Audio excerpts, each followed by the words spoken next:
अल्लाह, खुदा, ईश आदि नाम एक ही शक्ति के हैं। वो कैसा है, कहां है, कैसे मिलता है, किसने देखा है? ये प्रश्नवाचक चिन्ह पूर्ण रूप से हटाने के लिए अवश्य सुनिए जगत गुरु तत्वदर्शी संत रामपाल जी महाराज के अमृत वचन, सर्व पवित्र धर्मों के पवित्र शास्त्रों के आधार पर। अब शेख तकी ने तो सोचा था वहां कोई नहीं मिलेगा, उसको गाली देते पाओगे लोग इकट्ठे होकर, और वहां जय जयकार हो रही, वह भंडारा देखा तो कबीर जी जैसा था, ऐसा स्वादिष्ट और ऐसी व्यवस्था के देखी न सुनी। तो पास बैठो को सबको जहां बैठे वहीं भोजन मिल रहा है, और चलते हैं जब एक दोहर एक मोहर वो साथ मिल रही है। अब शेख तकी की मां सी मरगी, वो तो बैठ गया पेट कलेजा पकड़ के, क्यों तो अब भी नहीं भागा।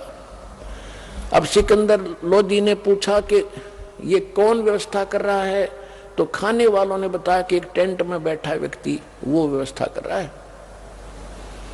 वहां परमात्मा दूसरे रूप में बैठे थे, एक सेठ के रूप में, बंजारा केसो नाम रख के। सिकंदर लोधी ने कहा जी प्रणाम। अखा जी प्रणाम, आओ, आप कौन हो? सिकंदर लोधी ने पूछा कि मेरा नाम केशव है राजन। आप कबीर जी के क्या लगते हो? सिकंदर लोधी ने प्रश्न किया। परमात्मा केशव ने कहा कि मैं उसका पगड़ी बदल मित्र हूं, वो मेरा यार है, और उसने मेरे पास एक चिट्ठी डाली थी कि मित्र एक छोटा सा भंडारा करना है, कुछ सामान लेते आइएगा। तो उसके आदेशानुसार मित्र के लिए मैं ये भोजन भंडारा करवा रहा हूं। अब शेख तकी ये सुना कि ये यूं कह रहे छोटा सा भंडारा है, इसको 18 लाख व्यक्ति भोजन खा रहे, उसका तो और घड़ों पानी गिर गया। तो फिर सिकंदर लोधी ने पूछा कि भगवान कहाँ है, कबीर साहब कहाँ है? वो नहीं आए क्या? मेले में जहां भंडारा चल रहा है वहां नहीं आए हैं क्या? तो केशव रूप में बैठे परमात्मा ने कहा जब उनका दास बैठा है, उनका मित्र बैठा है, मालिक आएंगे जब आ जाएंगे, उनका मूड होगा, हम जो आदेश था हम उसका पालन कर रहे हैं। सिकंदर लोधी ने सोचा भाई पहले दर्शन करूंगा गुरु जी के और फिर भोजन खाऊंगा। तो झोंपड़ी पर चले गए, हाथी पर बैठे बैठे, सैनिक साथ में थे। अब सिकंदर लोधी हाथी से उतरा, दरवाजा खटखटाया, आवाज लगाई कि गुरुदेव दरवाजा खोलो। अब रविदास जी ने कहा कि महाराज वो तो यहां भी आगे दिखे। परमात्मा बोले भाई कोई बात ना, बेइज्जती कर लेंगे, दरवाजा नहीं खोलेंगे जब तक पार बसाओगी। दूसरी बार फिर कहा कि परवरदिगार दरवाजा खोलो। तीसरी बार कहा कि दरवाजा खोलो आपका। तो परमात्मा ने पूछा कौन है भाई? कि आपका दास सिकंदर दिल्ली से आपके दर्शनार्थ आया है, दर्शन करना चाहता हूं। तब परमात्मा ने कहा कि राजन आज ये दरवाजा नहीं खुला है, मैं तब बेइज्जती कर दी ने, ये मुझे जीने नहीं देंगे। मैं तो आज इस काशी में हूं और घर छोड़कर अपने लेकर परिवार को कि कहीं दूर बसूंगा जाके, ये मुझे जीने नहीं दे रहे महाराज, मैं दरवाजा नहीं खोलूं, मेरी तो बेइज्जती कर दी ने। सिकंदर लोधी कहने लगे भगवान आप मुझे नहीं बहका सकते, आप किसी और को बहका सकते हो, मैं आपको खूब जान चुका हूं। आप स्वयं अल्लाह की जात हो, आप स्वयं अल्लाहु अकबर हो, आप खुद इलाही हो, आप सर्वशक्तिमान हो। हे परवरदिगार एक बार दर्शन दे दो मुझे। इतना अधीन जब हुआ तो कहा रविदास खोल दे खिड़की। दरवाजा खोला तो मुकुट समेत दंडवत प्रणाम किया सिकंदर लोधी ने परमात्मा के चरणों, और कहा कि हे परवरदिगार आप तो, आपको कोई अगर आपको पहचान ले फिर तो समस्या हल हो जा, आपको पहचानना ही कठिन है। आपने वहां रंग लगा रखे भगवान, आपकी जय जयकार हो रही है, 18 लाख व्यक्ति जीवने लग रहे हैं, और सभी ये देखना चाहते हैं कि कौन है वो महान आत्मा, कौन है वो सेठ कबीर, उसके दर्शन तो कर लें जिसने ऐसा भोजन करा रखा है। आपके दर्शन करना चाहते हैं, उनका कल्याण हो जाएगा, एक बार दर्शन दे दो उनको। कहते हैं परमात्मा खड़े हुए वहां पर, जो ही झोंपड़ी से बाहर आए आकाश से एक मुकुट आया, सुंदर मनोहर मुकुट और ऊपर से फूल बरसने लग गया आकाश से परमात्मा के ऊपर, कबीर साहब के ऊपर।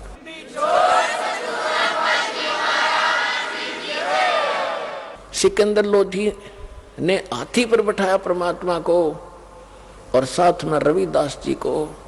रविदास जी चमर कर रहे थे परमात्मा कबीर जी के ऊपर, ये सफेद सफेद ये पूछ सी होती, इसको चमर बोलते हैं। तो सिकंदर लोधी ने प्रार्थना करके दिया कि भगवान, हे भक्त, मुझे भी सेवा दे दो, आप तो रोज ही सेवा करते हो।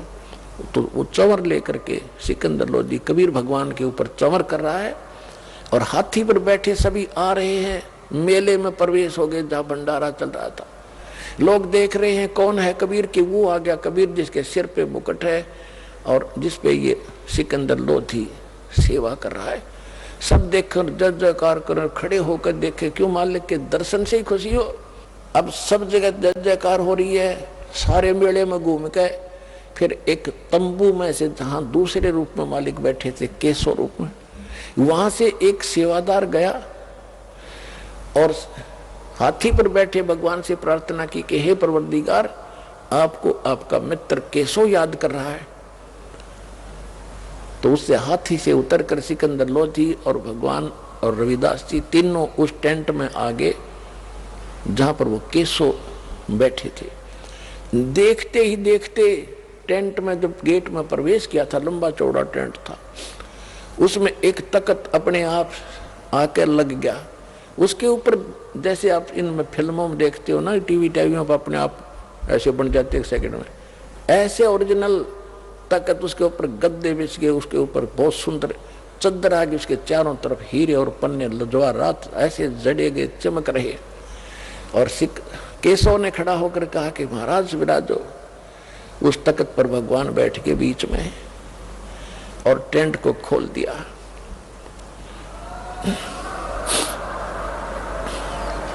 टेंट को साइड से ऊंचा कर दिया, ऊपर ऊपर रह गया। और फिर 4 पहर तक, 8 पहर तक, 24 घंटे तक केशव प्रसन्न कर रहा है और कबीर जी उत्तर दे रहे हैं। यानी 24 घंटे परमात्मा ने सत्संग सुनाया। जो भक्तात्मा, जो दूर दूर से साधु संत आए थे, भक्त आए थे, और मोहन भोजन खिलाया 3 दिन तक और 24 घंटे लास्ट में सत्संग सुनाया। तो मालिक के सत्संग को सुनकर लाखों की संख्या में परमात्मा के शिष्य बने। तो परमात्मा ने एक तीर में कई शिकार करे। एक तो उनकी फड़क निकाल दी जो भगवान के पीछे पड़ रहे थे।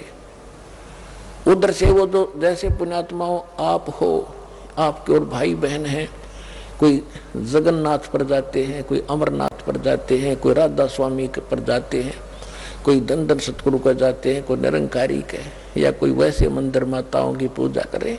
ये सब भक्ति के लिए, भगवान के लिए तो भटक रहे हैं। और उस समय जो घर त्याग के आश्रमों में रह रहे थे, वो भी तो उसके प्यारी आत्मा थी भगवान की, वो भगवान के लिए तो भटक रहे थे। 3 दिन अपने बच्चों को वो भोजन खिलाया और उनके 10-10, 20-20, 50-50 वर्ष के वो सोना चांदी 2 रुन जाते बेची होंगी, ताकि ये खा पी लेंगे भूखे मराण इस गंदे लोक में। इन पार तो जब होना है, जब कलयुग का यो समय आना है, तब तक भी उनको राहत देंगे, दोबारा पहला नाम देंगे, उनको चार्ज करके चलेंगे। तो भगवान आपके लिए कैसे भटक रहे हैं। तो अब जब वो 18 लाख व्यक्तियों को प्रसंग जो दास आपको आज क्लियर करना चाहता है, यदि तुम सभी उसके लिए तड़फोगे, भक्ति करोगे, जब 18 लाख आदमी, काशी में तो मेरे ख्याल में आधा भारत 18 लाख को नहीं खिला सकता था उस समय, एक दिन में एट ए टाइम। और जब सतलोक से उनके लिए भेज दिया तो ये 7 अरब हैं, 8 अरब हैं ये पूरे संसार की आबादी, उनको खिलाते उसने के देर लगेगी अगर आप भक्ति करोगे तो। ये वो भगवान है।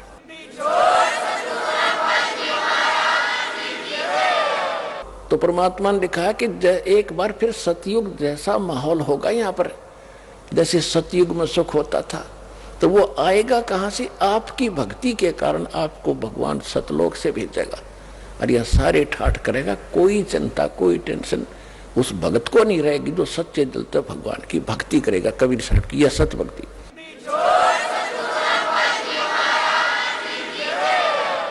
ये दास जो ये वचन बोल रहा है ये किसी डूम भाट के गीत नहीं है, ये भगवान की बताई बातें हैं। और अभी आपको इतना लाभ नहीं मिल रहा, इसका कारण ये है कि अभी आप इतने दृढ़ नहीं हुए हो और इतनी भक्ति नहीं कर पाते हो जितनी मालिक चाहते हैं। क्योंकि सबसे पहले मर्यादा, आप यहाँ से जाते हो, गांव में घर में कोई ना कोई समस्या ऐसी काल पैदा करवा देता है, आपका नाम खंड हो जाता है।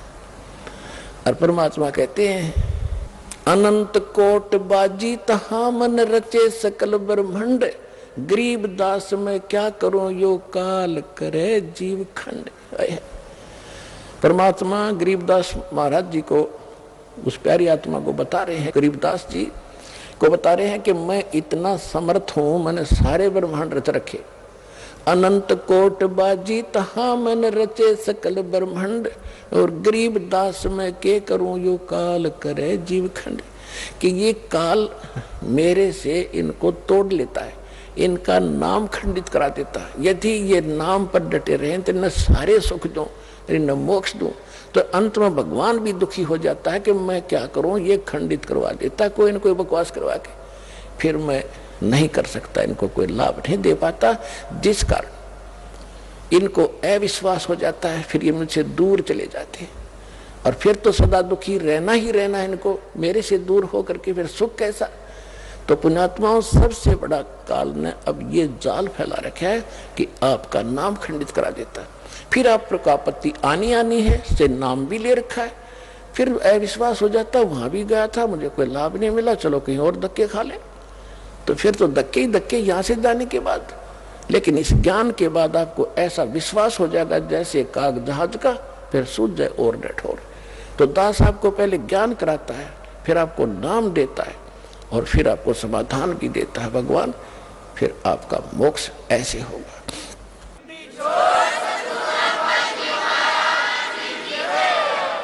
तो परमेश्वर ने कहा था कि कलयुग जब 5500 वर्ष बीत जाएगा, उसके बाद पूरे विश्व में सतयुग जैसा व्यवहार होगा, सतयुग जैसे विचार होंगे, और पूरी सृष्टि पूरा विश्व नाम लेगा मेरा। और मेरे बच्चों को फिर लाखों करोड़ों अरबों की संख्या में, खरबों की संख्या में अब परमात्मा पार करेगा। अब दृढ़ता से लगे रहना दास के विचारों पर विश्वास करके, ये भगवान के विचार है। तो पुण्यात्माओं, ये ज्ञान देने के लिए परमात्मा स्वयं आते हैं, वो एक अच्छी आत्माओं को मिलते हैं, और वो ही ज्ञान वो 600 वर्ष पहले बता कर गए थे। और आज हमारे सदग्रंथों में ज्यों का त्यों विद्वान पाया, और जो जिनको हम विद्वान मानते थे वो सारे डल व्यक्ति थे, डफर थे, उनको कह का पता नहीं था, जो हमें इतने दिन लेट कर दिया। अब किसी की बातों में नहीं आना, प्रत्यक्ष देखो ज्ञान को, प्रमाण देख करके, और फिर पर अपना कल्याण कराओ, अपने बच्चों का कल्याण कराओ। सत साई।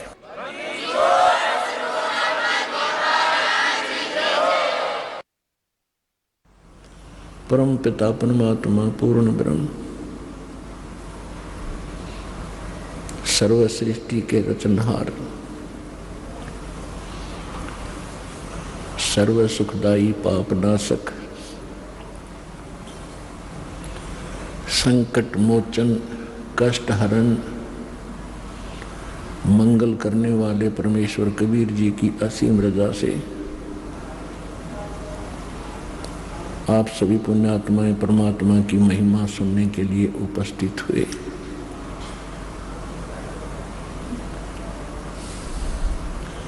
इस मानव को, इस प्राणी को सबसे पहला, सबसे दुर्लभ जो वस्तु है वो मानव शरीर बताया, और उसके पश्चात यदि इसको कोई दुर्लभ वस्तु है तो सत्संग है। सत्यनारायण कथा सुनने का अवसर मनुष्य जीवन प्राप्त प्राणी को सबसे दुर्लभ है।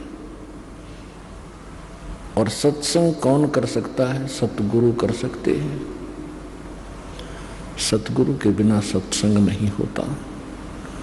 सतगुरु की क्या परिभाषा है? सत्य माने सच्चा, गुरु मीन मार्गदर्शक, टीचर, मास्टर। अब यहाँ सच्चा शब्द प्रयोग किया है परमात्मा ने। मानुष जन्म दुर्लभ है ये मिलन बारंबार, तरवर से पत्ता टूट गिरे वो बहोर न लगता डार। सबसे दुर्लभ वस्तु है मानव शरीर इस प्राणी को, और मानव शरीर प्राप्त प्राणी को सबसे दुर्लभ है सत्संग, और सत्संग करते हैं सतगुरु।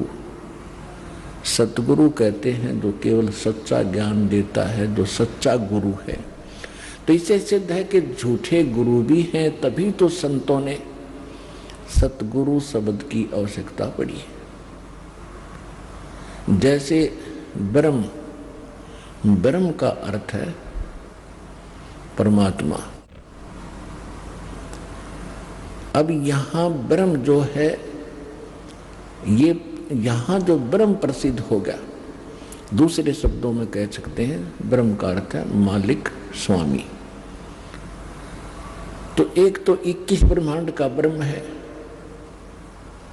इसलिए पूर्ण ब्रह्म की आवश्यकता पड़ी, और सत्य साहिब की आवश्यकता पड़ी। सत्य साहिब माने सच्चा भगवान, रियल गॉड। तो इससे भी सबसिद्ध है कि कोई झूठा गॉड भी है, कोई झूठा भगवान भी है। तो इसी प्रकार सत्संग से ये ज्ञान होता है, और सत्संग सतगुरु सुनाते हैं जो सच्चे गुरु होता है, सच्चा गुरु। तो झूठे भगवान भी हैं, इसलिए सत्य साहिब की आवश्यकता पड़ी। सत्य साहिब, साहब माने मालिक, परमात्मा, भगवान, अल्लाह। तो सच्चा अल्लाह, सच्चा God, real God, true God. तो इससे सिद्ध है कि कोई झूठा परमात्मा भी है। तो जिस लोक में हम रह रहे हैं, ये झूठा भगवान है, झूठा प्रभु है।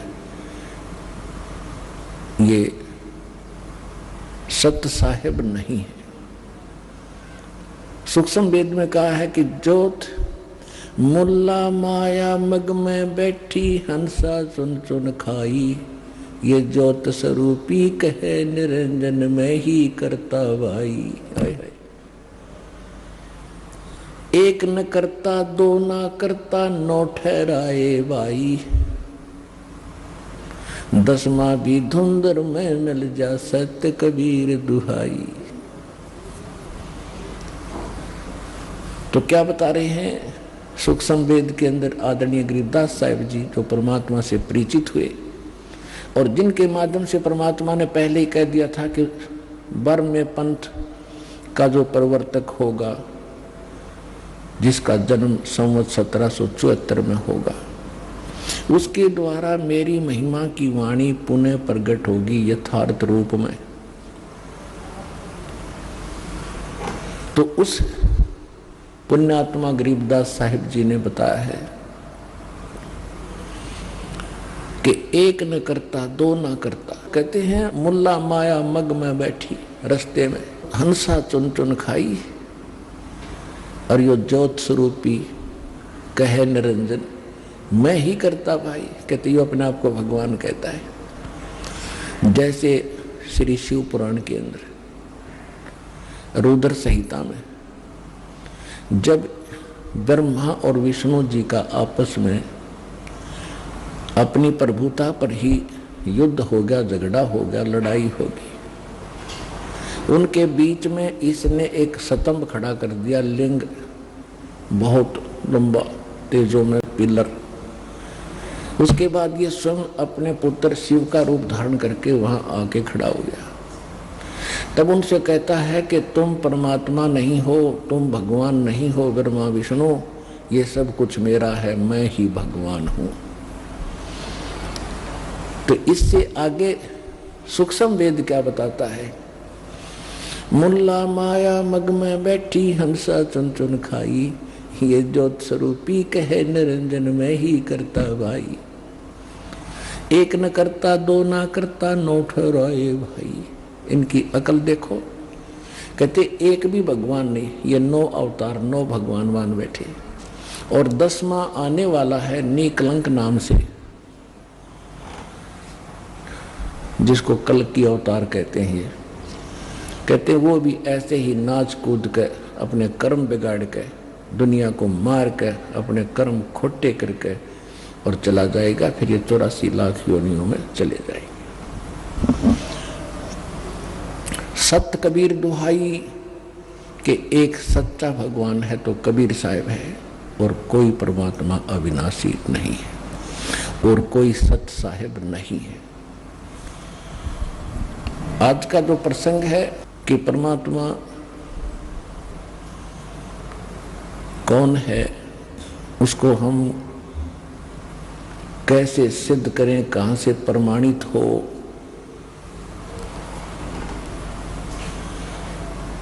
और जब वो परमात्मा प्रमाणित हो जाता है सब सदग्रंथों से, हमें कोई शंका नहीं रहेगी, तब हम परमात्मा मानकर जो साधना करेंगे, तब वो भगवान हमें अपना पूर्ण लाभ देगा।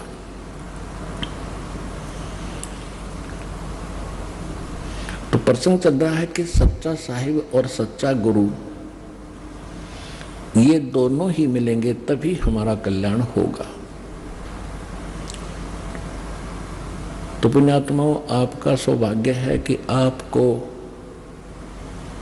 मानव शरीर प्राप्त, जो प्राणी के लिए अति दुर्लभ बताया। दूसरी वस्तु जो दुर्लभ है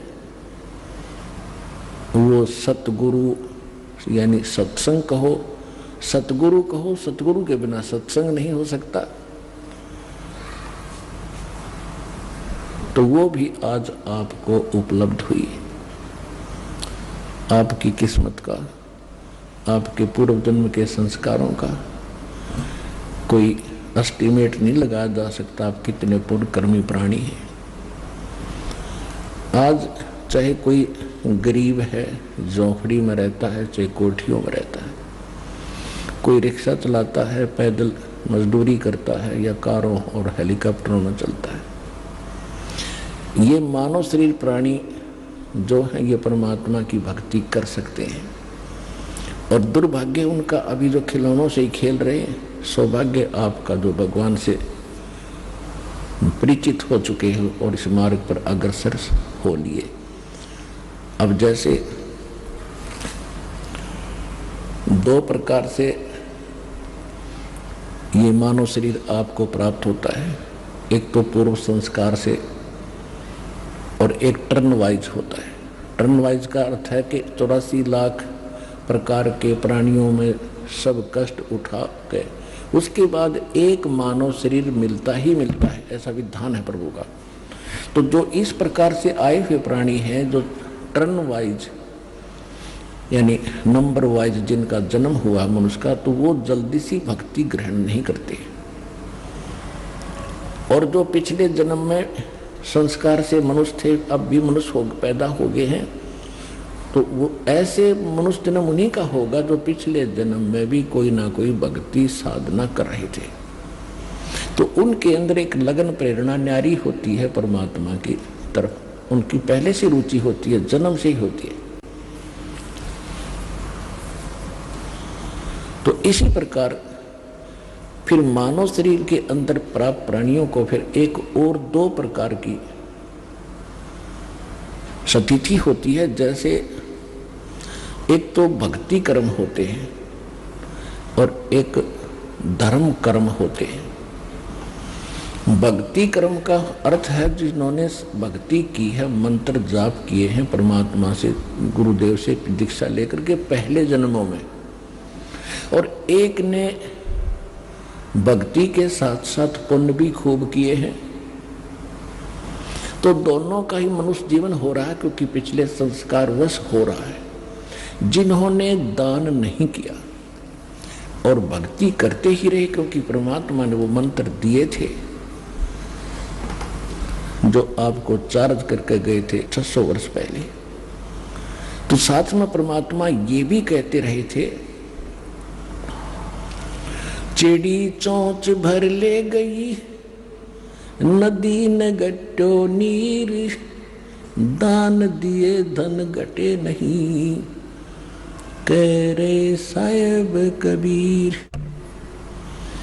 देते को हर देत है, जहां तहां से आन, अन देवा मांगत फिर साहेब सुने ना कान। धर्म तो दसके नहीं ये दसके तीनों लोग, खैरायत में खैर है वही की जो आत्म पोख। परमात्मा कहते हैं धर्म का नाश नहीं होता, चाहे तीनों लोक नष्ट हो जाएं, जिन्होंने धर्म किया है वो प्राणी, उनको परमात्मा ऐसे रक्षा करेगा, अपने हाथों पर उठा लेगा। और भक्ति तो करनी ही करनी है। जैसे आपने बीज बो दिया फसल का, कनक का, गेहूं का, तो बीज तो मूल चीज है। उस बीज से पौधा बनाकर परिपक्व करने के लिए बहुत और प्रोसीजर लंबा है, तो वो सारा ही अपनाएगा किसान, तभी तो उसकी फसल पूरी होगी। तो बीज बीजने के बाद उसमें वाटरिंग होती है, सिंचाई, उसके बाद फिर उसमें खरपतवार पैदा होता, उसको भी चुगना, निकालना, खाद डालना, उसकी रक्षा करना, तो फिर वो फसल प्राप्त होती है। तो इसी प्रकार ये नाम जो दिए जाते हैं आपको, ये नाम दीक्षा मंत्र जो है, ये तो आपका बीज है। और इस भक्ति रूपी बीज को, इस फसल को तैयार करने के लिए इसमें 5 यज्ञ और हैं, यानी 5 ये क्रियाएं आपने और करनी है। एक यज्ञ है धर्म की, और दूसरी यज्ञ है ध्यान, और तीसरी यज्ञ है हवन की, और चौथी यज्ञ प्रणाम, और 5वीं यज्ञ है ज्ञान की, यानी सत्संग सुनना, सदग्रंथों को जो आपको पुस्तक बनाकर दी है उनका अध्ययन करना। तो ये 5 जो यज्ञ हैं, ये समझ लो खाद और पानी का काम करेंगे। यदि इस भक्ति रूपी पौधे में, बीज में, नाम में आपने ये 5 आइटम नहीं डाले, तो यह भक्ति आपकी अधूरी रह जाएगी, सफल नहीं हो पाएगी। कारण क्या रहेगा कि आप भक्ति कर रहे हो, आप पर और भी सांसारिक आपदाएं बहुत आ सकती हैं, उनके लिए धर्म करने से, धर्म किया होगा तो भगवान आपकी उन समस्याओं का साथ समाधान कर देगा। तो पिछले जन्मों में परमात्मा हमें सारा ही ज्ञान दिया करते थे, लेकिन हम, और फिर परमात्मा एक वचन और बोलते हैं कि सुमरण से भला होगा, नातर भला न हो। अब हमने ये पकड़ दिया कि भक्ति से ही बात बनेगी, दान धर्म कम कर दिए, नहीं। अब वहां कह रहे हैं कि धर्म तो धसके नहीं, धसके तीनों लोग। धर्म धसके माने विनाश होना, नष्ट हो जाना, गर्क हो जाना। तीनों लोग गर्क हो सकते हैं, लेकिन धर्म का नाश नहीं होता। तो इस प्रकार जो दास आपको बताना चाह रहा है कि जो आज गरीब है, यहाँ दास देख रहा है 90% गरीबी रेखा से भी नीचे पुण्यात्मा आ रही है, 10% है जिनका नॉर्मल सा, मीडियम सा काम है। तो कहने का भाव ये है कि यहाँ फिर दोनों कर्म साथ चलते हैं। जिनके केवल पिछले भक्ति कर्म है और दान धर्म कर्म उनके इतने अच्छे हैं नहीं, तो वो इतने निर्धन व्यक्ति है, लेकिन पुण्यात्मा बराबर की है। पुण्यात्मा यानी जो जिन्होंने पिछले जन्म में भगवान की सेवा, जो भक्ति कर रखी है, तो दोनों के वो भक्ति कर्म बराबर हैं। चाहे कोई सेठ है और चाहे बिल्कुल गरीब रिक्शा चालक है, और जिसको ये नाम प्राप्त हो गया, तो दोनों के जो भक्ति के कर्म वो बराबर हैं। और बात रही धर्म की, तो जिनको आज अधिक सुविधा या संसार की प्राप्त है, तो उन्होंने पिछले जन्म में धर्म पुण्य कर रखे थे। अब एक छोटा सा उदाहरण यहाँ और सुनाते आपको। जैसे हम कथा सुना करते थे से कि श्री कृष्ण जी का एक दोस्त था सुदामा, ब्राह्मण था, और वो इतना निर्धन था कि हैंड टू माउथ था। उसकी पत्नी कहती थी कि आप बताते हो कि श्री कृष्ण द्वारका के राजा आपके क्लास फेलो थे, सहपाठी थे, आपको सब कुछ दे सकते, मांग लिया उनसे। तो ब्राह्मण का कर्म वो खूब परिचित थे, विद्वान पुरुष थे सुदामा जी। उन्होंने बताया कि मैंने पिछले जन्म में कोई धर्म कराया नहीं, जिस कारण से मुझे आज धन प्राप्त नहीं है।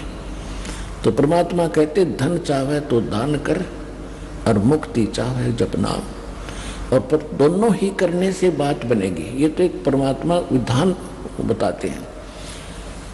तो वो कहता था कि मुझे पिछले जन्म में मैंने पुण्य नहीं किया, इसलिए मैं दुखी हूं, क्योंकि सदग्रंथों से अब ज्ञान होता है। तो कहने का भाव ये है कि धर्म कर्म से फिर उसमें परिवर्तन होता। जैसे फिर सुदामा कहने सुनने से श्री कृष्ण जी के पास गया। श्री कृष्ण जी एक गुरु रूप में भी थे, अध्यात्म टीचर भी थे। सब पांडवों के वो गुरु थे, यादव के गुरु थे। तो सुदामा जी चावल लेकर गए थे, श्री कृष्ण जी ने चावल खाए। उसके प्रतिफल में परमात्मा ने, यानी जो जितना सामर्थ्य श्री कृष्ण जी रूपी गुरु में था, उस आधार से उसने उसका के बना दिया, एक मकान बना दिया। यानी वो समस्या हल हुई उस धर्म और कर्म के करने से, सच्चे भाव से। देखो बच्चे तो भूखे थे और चावल बचे हुए थे, वो बांध दिए उसने, तो इससे बड़ा पुण्य नहीं। आज किसी के पास 1 करोड़ संपत्ति है और उसने 1000 दान कर दिया, दान तो वो भी है। और जिसने 1 करोड़ के 1 करोड़ दे दिए, तो उस दान में उसमें दिन रात का अंतर है। तो सुदामा जी ने जो चावल दिए ना, वो समझ ले 1 करोड़ के 1 करोड़ दे दिए। फिर उससे प्रसन्न हुआ, उससे प्रसन्न होकर के उसको क्या मिला? एक महल बना, आजीवन सुख का साधन बना। लेकिन मोक्ष ज्यों का त्यों रहा। पशु पक्षियों की योनि फिर भी सुदामा को प्राप्त हुई। अब यहां आने वालों को प्रेरित किया जाता है सच्चे दिल से, सच्ची श्रद्धा से, अपने सामर्थ्य के अनुसार अवश्य दान करें। फिर उससे वो समस्या हल होगी आपकी जो पूर्व जन्म में आप गलती कर गए थे, धर्म दान नहीं किया, आज 1-1 पैसे के लिए भटक रहे हो। तो वो समस्या फिर यहाँ अब शुरुआत हो जाएगी। अब हम उस समर्थ की शरण के अंदर हैं, हम उस समर्थ की शरण में हैं। जैसे एक तैमूर लंग नाम का एक लोहार था मुसलमान, और वो इतना गरीब था, कभी कभी उनको आटा भी, रोटी भी प्राप्त नहीं होती थी। 2 माँ बेटा थे, और वो क्या करता था कि धनी लोगों की बकरियां भेड़ चराया करता था। एक दिन लेकिन वो थे धार्मिक, पिछले संस्कार अच्छे थे, अतिथि को भोजन अवश्य कराते थे, आप भूखे रह जाते थे, अतिथि को खाना खिलाकर सोते थे। तो इसी प्रकार परमात्मा वहां पहुंच गए एक जिंदा महात्मा के रूप में, जिसमें तैमूर लंग बकरियां चरा रहा था। वहां जाकर उनके पास वृक्ष के नीचे बैठ के भगवान तैमूर लंग ने कहा, महाराज भोजन की सुनाओ। परमात्मा ने कहा, भाई भोजन खाऊंगा। तैमूर लंग खाना खा चुका था, फिर घर गया, अपनी माँ से कहा, माँ एक रास्ते चलता साधु है, गांव के बिल्कुल साथ में ही वो वृक्ष के नीचे भेड़ बकरियां बैठी थी और भोजन खाना चाहता है। माँ घर के अंदर केवल 2 रोटी, 1 रोटी का आटा था, और बना कर माँ ने रोटी ने बोली, बेटा मैं भी चलूंगी, साधु के दर्शन कराऊंगी। लेकर लोटा पानी का, 1 रोटी घर में बची थी, आटा वही बना के चल पड़ी। परमात्मा से खाने की प्रार्थना की, भगवान खाना खाने लगे। तो इतने में माँ ने बार बार कहा उसकी कि महाराज हम बहुत निर्धन हैं, महाराज हम बहुत दुखी हैं, कभी कभी तो आटा भी नहीं मिलता हमें। परमात्मा ने रोटी खा कर पी कर लोटा पानी का, एक बकरी बांधन की बेल पड़ी थी, चैन सी पतली पतली सी होती, उसको 4 बार मोड़ ली। वो इतनी पकड़कर उसके बच्चे के कड़म मारी उठ के, 7 मारी, 1 2 3 गिन के 7, और फिर मारे लात, और फिर मारे मुक्के। अब उसकी माता ने सोचा कि कोई मेंटल साधु था, पागल है, मैंने इसको बार बार छेड़ दिया, टोक दिया, इसने गुस्सा हो गया और साधु पता नहीं बद्दुआ भी दे दे। हाथ जोड़ के कहने लगी, महाराज मेरे बेटे से कोई गलती बन गई? परमात्मा बोले, नहीं माई, तेरे बेटे का जो पहले मैंने 7 सांकड़ मारी है ना, ये चैन मारी बेल, तेरे बेटे तैमूरलंग को 7 पीढ़ी का राज बख्श दिया मैंने, और जो मुख के लात मारी है उसके बाद तुम्हारे राज्य टुकड़ों में बट जाएगा। यूं कह रहे थे तो माई सोच रही थी तो कति पागल आदमी है, मेंटल, खाने को रोटी नहीं, हर मन सुखी आशीर्वाद दे रहा है कि 7 पीढ़ी का राज दे दिया। इतने में परमात्मा अंतर्ध्यान हो गए। अंतर्ध्यान हुए तब देखा चारों तरफ, उन्होंने सोचा तो फरिश्ता था, लेकिन यह बात गले नहीं उतर रही थी कि मेरा बेटा राजा बन जाएगा। कहते साधु वचन उल्टे नहीं, चाहे पलट जाओ ब्रह्मांड। उसके बाद वो तैमूरलंग राजा बना। दिल्ली के अंदर इतिहास गवाह है, दिल्ली तक को अपने काबू में कर लिया था, और यहाँ पर अपना एक नौकर बिठा दिया था दिल्ली के सिंहासन पर, वो उसको टैक्स देता था। तैमूरलंग के बाद उसका पोता बाबर दिल्ली का बादशाह बना, उससे लगातार 5 पीढ़ी औरंगजेब तक तैमूरलंग का शासन रहा। औरंगजेब के बाद ये टुकड़ों में उनकी पीढ़ी अलग अलग राज्य बट गए थे। रोटी तैमूरलंग को दीनी ताते 7 बादशाही लीनी। आप अन्नदेव की आरती में पढ़ते हो तो पुण्यात कहने का भाव ये है दास, जो आपको आज आध्यात्मिक जो प्रवचन सुनाना चाहता है कि जो पिछली गलतियां कर चुके हैं और अब दान धर्म ना करके आज बहुत दुखी हैं, बहुत बड़ी समस्या रोजी रोटी की उनके सामने, इस समर्थ के पास आने के बाद ये समस्या नहीं रहेगी। पर समस्या ये रहेगी कि आपको विश्वास कब होगा कि कबीर इज गॉड। जिस दिन आपका हृदय मान लेगा, सुनी सुनाई बातों से नहीं बनेगी बात।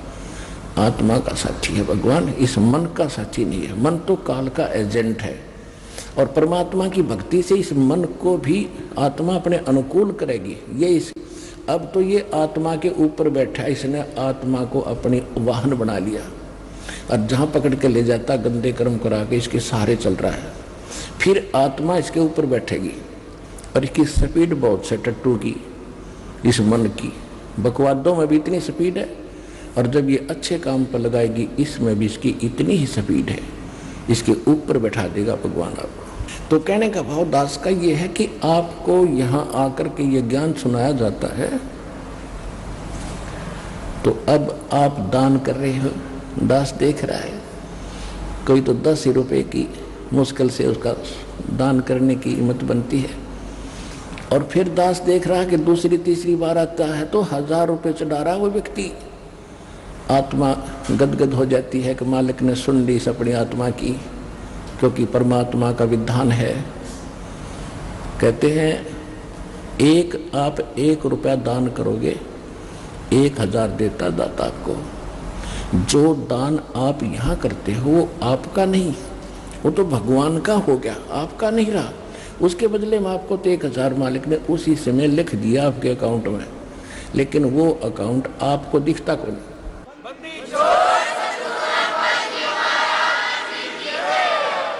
जो अकाउंट परमात्मा ने आपका खोल दिया दीक्षा लेने के बाद, वो बैंक अकाउंट सूक्ष्म है। आपके अंतःकरण में एक मैसेज पहुंच जाता है, भगवान के ऊपर आपकी एक और फाइल है, उसमें ये मैसेज ऐड हो जाता है। आपने 1 रुपया दान करा, 1000 आपके खाते में लिख दिया जाता। तो जो पैसा आपका था वो यहाँ चढ़ाया हुआ पैसा आपका नहीं है, ये परमात्मा का हो गया। और इस परमात्मा के पैसे को आप सदुपयोग करो, यहाँ दुरुपयोग ना करना इसका। जो यहाँ भी सेवादार है आने वाले भी जो कई बार देखा है थोड़ी बहुत त्रुटियां ये कर देते हैं, तो आपने सावधान रहना पड़ेगा। ये धनी का पैसा है, आपको तो दे दिया मालिक ने उसी समय, ये नहीं रखता अपने पास, ये तो पूर्ण परमात्मा है। कहते हैं चारों युगों में देख लो हमने किसका रखा मार। द्रौपदी ने एक बिलांत का कपड़ा दिया था, 9 इंच ढेर लगा दिया उसका। सुदामा ने 4 चावल खुखवाए थे, महल बना दिया। तैमूर लंग ने 1 रोटी दी थी, उसको 7 पीढ़ी का राज बख्श दिया। तो कहते चारों युगों में देख ले हमने किसका रखा मार, हमने किसका लेकर ना दिया हो मारना, यानी कोई पैसा लेकर ना देने के उसने पैसा मार लिया मेरा। तो परमात्मा कहते चारों युगों में देख ले हमने किसका रखा मार, हमने किसी का पैसा रखा नहीं।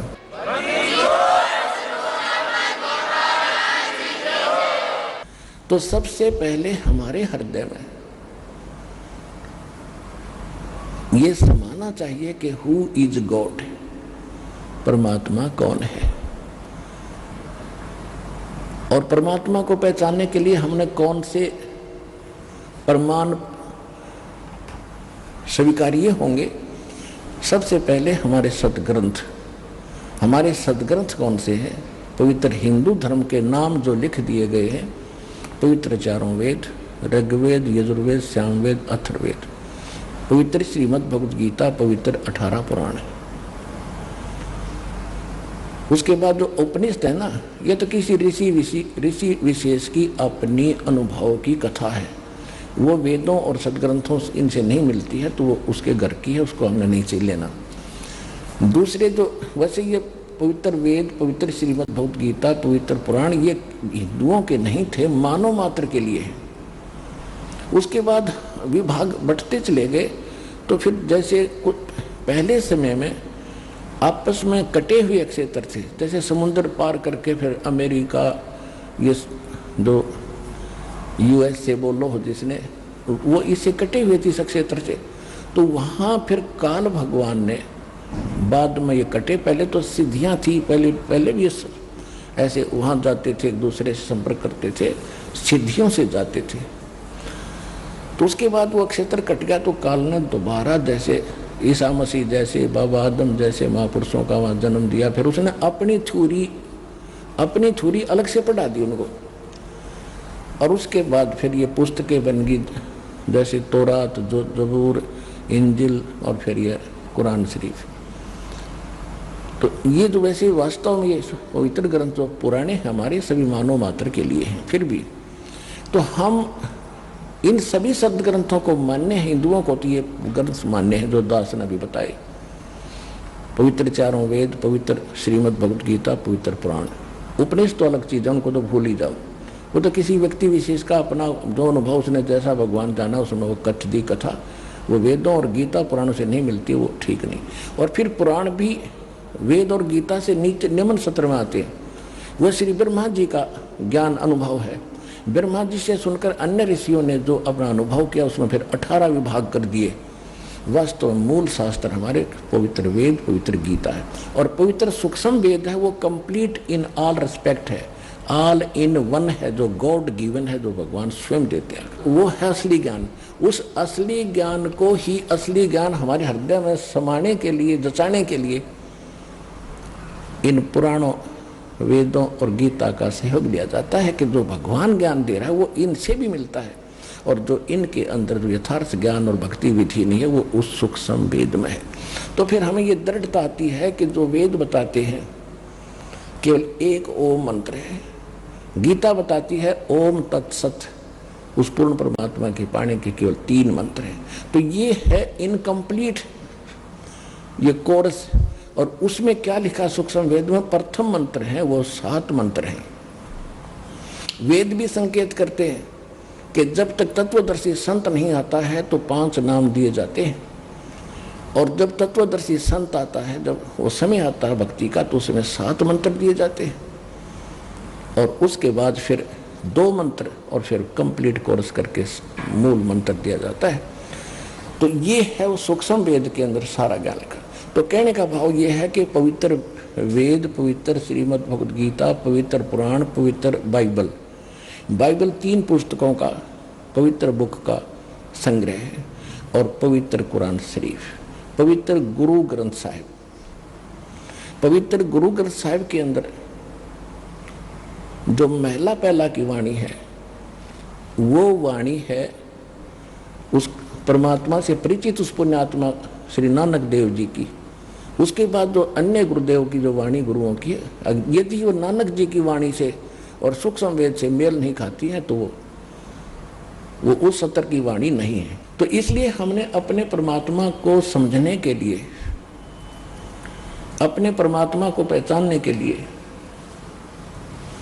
इन सदग्रंथों का सहारा लेना पड़ेगा, इनसे प्रमाणित करने पड़ेंगे।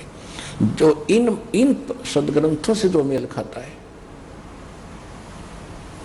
और इस सदग्रंथों के ऊपर इस कसौटी में जो खरा उतरता है तो वो है परमात्मा।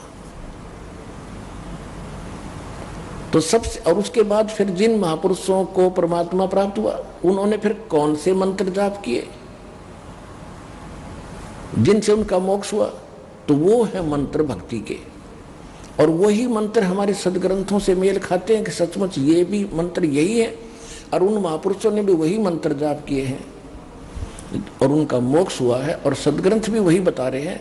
तो ये है सच्ची भक्ति विधि।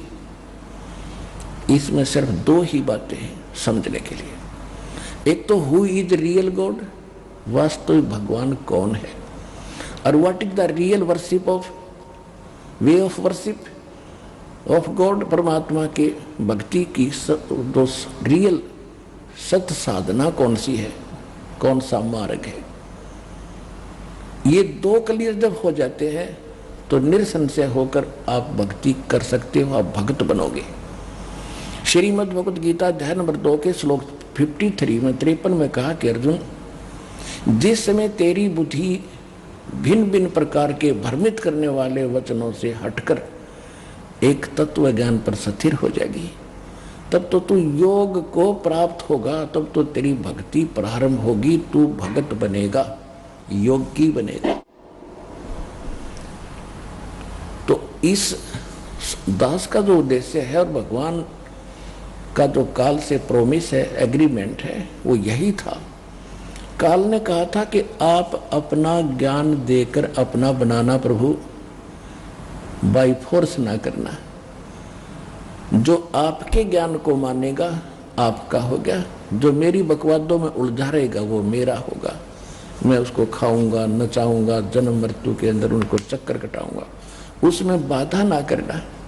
परमात्मा को तो पता ही था अगर मैं इनको ले जा सकता हूँ 1 सेकंड के अंदर सब पूरे विश्व को, लेकिन ये वहां जाकर भी ये को बंद करेंगे, ये फेर पटकने पड़ेंगे वापस मैंने।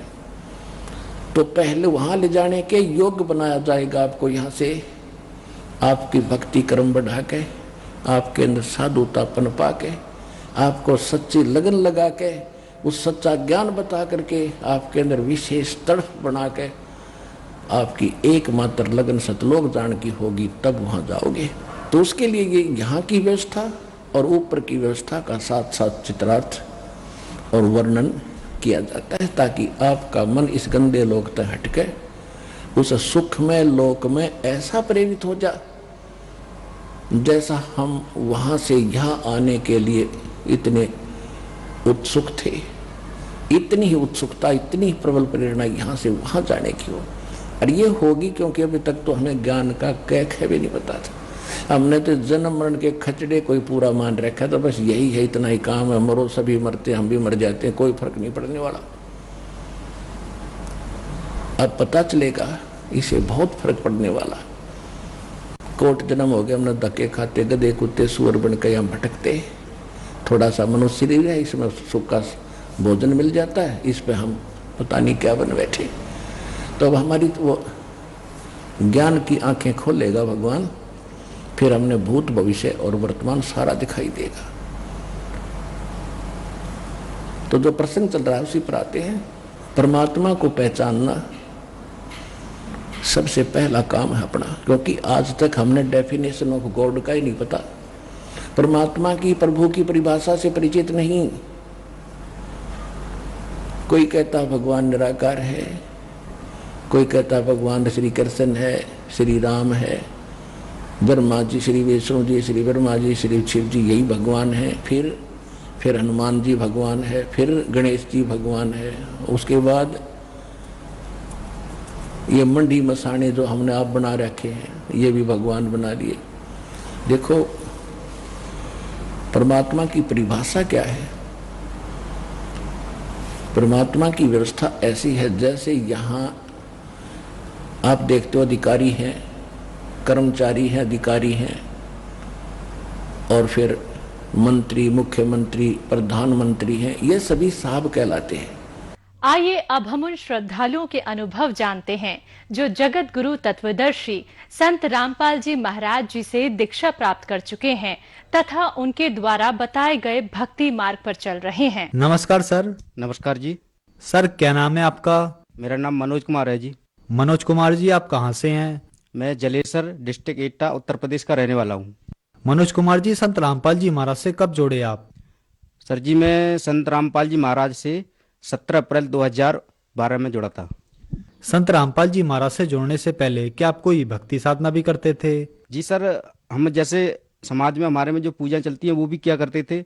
इसी में जो है मुझे एक संत आसाराम बापू जी हैं, वो हमारे पड़ोस में हैं, वो उन्हीं की मतलब शिष्य थे। तो वो उन्होंने हमें बताया था कि ऐसे ऐसे वहाँ पे चले। मुझे सर जी एक बहुत ही लाइलाज बीमारी थी, तो वो ठीक नहीं हुई थी। तो वो बोले कि वहाँ पे चलो आसाराम जी के उसमें सत्संग में, तो वहाँ पे आप ठीक हो जाओगे। तो मैंने बोला चलो। तो वहाँ पे गए थे। तो सर जी वहाँ पे जो है वो नाम दीक्षा, जैसे आसाराम बापू है ना, तो वहाँ पे नाम दीक्षा जो देते थे वो, तो जैसे नाम दीक्षा वालों के लिए वो अपना एक पैकेट देते थे अलग से, तो उसमें जो है पैसे लगते थे। तो वो 150-200 रुपये का पैकेट दिलवाया था वहाँ पे उन्होंने। देने के बाद और जो नाम दीक्षा देते ना, वो आगे बैठा लिया करते थे और बाकी पीछे। तो वहाँ पे हजारियों की तादाद में ऐसे लगाते थे वो लाइन। तो वहाँ पे जो है आसाराम बापू स्टेज पे आते थे, तो वो बोलते थे कि वो करीब 6-7 मंत्र देते थे जो आगे बैठे थे जिन्हें दीक्षा दी जाती थी। तो वो 6-7 मंत्र देते थे ना, तो वो बोलते थे कि जिसको जो अच्छा लगे वो अपना चॉइस कर ली इसमें से। तो वो हमने एक मंत्र चॉइस किया था उसमें से, ओम नमो भगवते वासुदेवा। तो उसी मंत्र का जप किया करते थे। तो सर जी एक बार उनका समागम हुआ था मथुरा में, तो वहाँ पे भी गए थे हम। तो वहाँ पे जो है जे भंडारा जो चलता है ना, तो उसमें टोकन देते हैं वो पैसों से। तो वो टोकन लिया था हमने। तो जैसे हम भंडारा लेके बाहर ही निकल रहे थे, तो सर जी इतनी जोर के दस्त हुए थे मेरे को, बहुत तेज।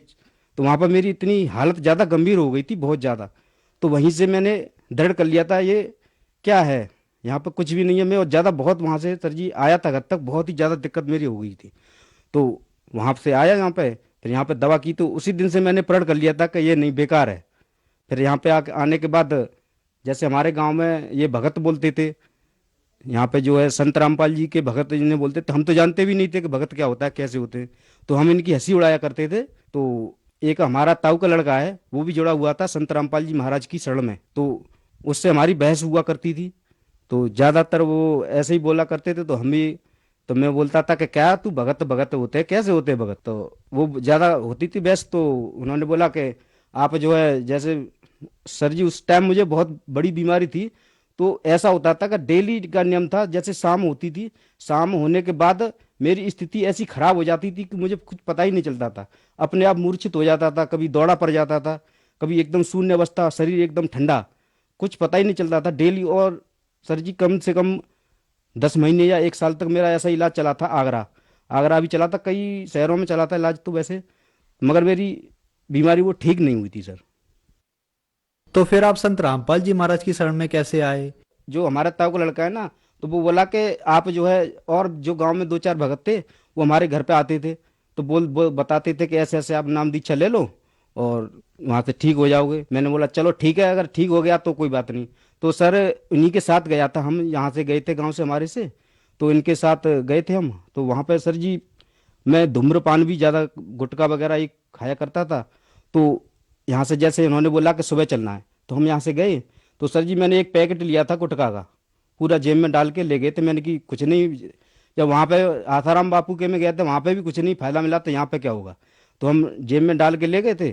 तो सर जैसे आश्रम में पहुँचे वहाँ पे बरवाला, तो बरवाला से जैसे गेट के अंदर एंटर करते हैं ना, तो जैसे एंटर होने ही वाले थे तो वो वहाँ पे जो है सर्च कर रहे थे। तो वो बोले कि किसी के पास कोई गुटखा बीड़ी तम्बाकू हो तो वो बाहर डाल दे।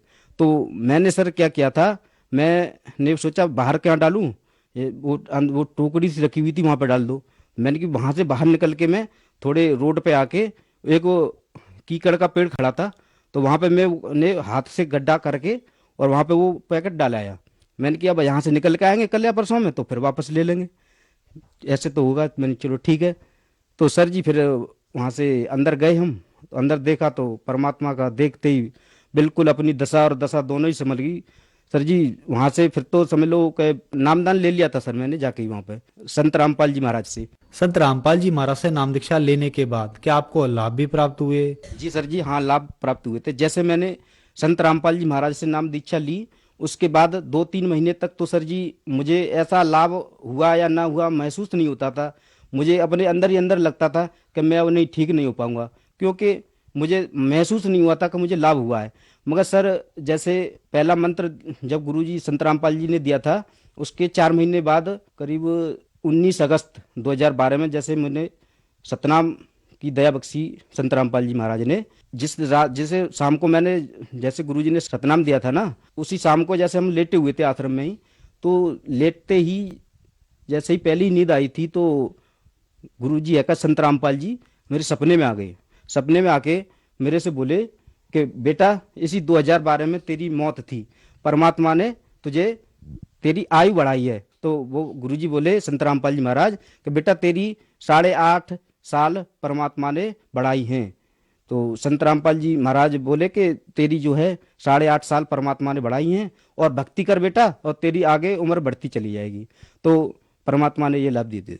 जैसे परमात्मा बता के और चले गए, बता के जाने के बाद सुबह सर जी मुझे यही नहीं पता मेरी बीमारी कहाँ चली गई, तब से लेके आज तक मैं बिल्कुल स्वस्थ हूँ सर जी। और हमारे जो बेकार थे हमारे अंदर, और जो हमारे जो फिजूल खर्ची थी वो सारी संत रामपाल जी महाराज ने छुड़ाई। तो उसके बाद हमारी आर्थिक स्थिति बहुत अच्छी हुई। सर क्या आप नशा भी करते थे? जी सर जी, हाँ नशा भी करते थे, गुटखा वगैरह ये शराब पी लेते थे। संत रामपाल जी महाराज से नाम दीक्षा लेने के बाद क्या आपका नशा छूट गया? बिल्कुल जी सर, जिस दिन से नाम दीक्षा ली उस दिन से बिल्कुल शराब और ये गुटखा वगैरह खाना पीना तो बहुत दूर, किसी को हाथ में लेके भी नहीं देना है। उसी दिन से आज तक बिल्कुल छूट गए सर। सर संत रामपाल जी महाराज से नाम दीक्षा लेने के बाद आपको बहुत सारे लाभ प्राप्त हुए, तो जो समाज आज आपको देख रहा है आप उनके लिए क्या कहना चाहेंगे? जी सर, संदेश तो क्या दे सकते हैं, प्रार्थना ही कर सकते हैं कि संत रामपाल जी महाराज को ज्ञान को समझो और उनसे नाम दीक्षा लो। और पहले तो उनके ज्ञान को परखो खूब। संत रामपाल जी बताते हैं कि पहले इस ज्ञान को समझो, उसके बाद खूब समझ में आ जाए, उसके बाद जो है आगे अपना नाम दीक्षा का जो बताते हैं संत रामपाल जी वो अपना करो। सर संत रामपाल जी महाराज से नाम दीक्षा कैसे ली जा सकती है? सर संत रामपाल जी महाराज से नाम दीक्षा ये चैनल पर शाम को 7:30 बजे से 8:30 बजे तक संत रामपाल जी महाराज का सत्संग आता है। तो उस पर नीचे एक पीली पट्टी चलती है, तो उस पर जो है नंबर, कांटेक्ट वगैरह सब लिखे हुए तो उनसे आप कांटेक्ट करें और वहां से जो है वो अपने डिस्ट्रिक्ट वाइज एरिया में जो है उनका केंद्र सेंटर बने हुए हैं, तो वहां पे जाके आप नाम दीक्षा ले सकते हैं। धन्यवाद सर। सच साहिब जी।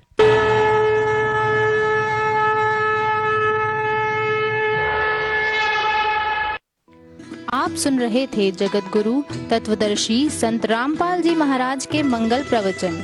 अधिक जानकारी के लिए संपर्क करें 9729277503 9996904503। हमारी वेबसाइट है www.jagatgururampalji.org।